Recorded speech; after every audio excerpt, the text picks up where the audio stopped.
Traditional media, as we know it, is also set for a revolution, as Joe Rogan recently interviewed 2020 presidential candidate Bernie Sanders on his show.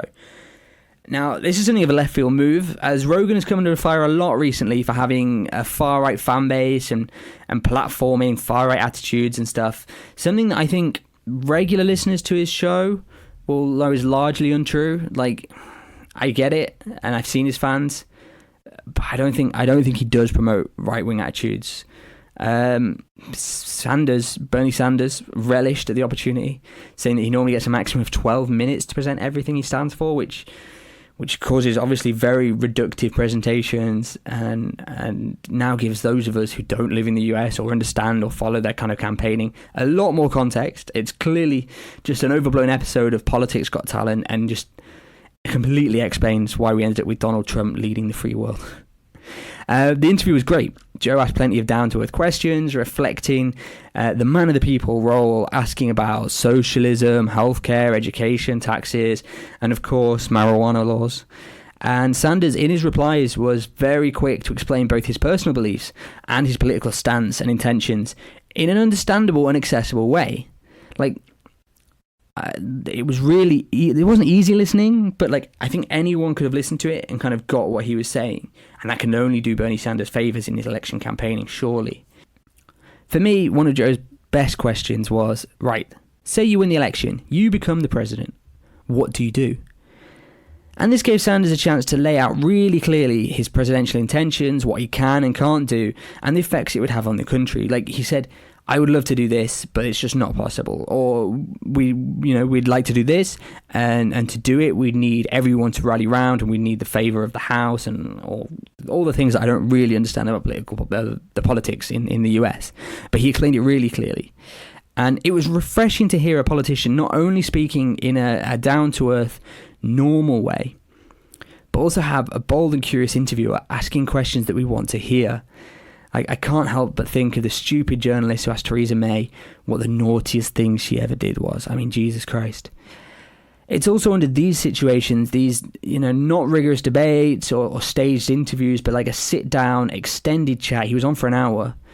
That you really get to find out like what a person is like.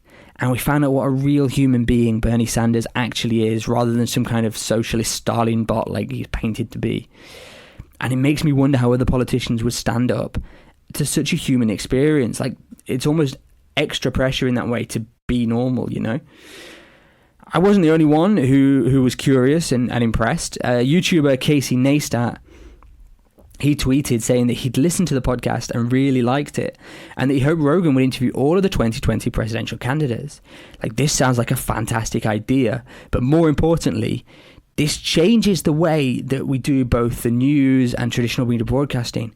I mean, holy shit, a YouTuber taking to Twitter to say that a podcaster should be interviewing presidential candidates in a long-form interview. If I were a news producer for like CNN or NBC or even the BBC, I would be very, very worried.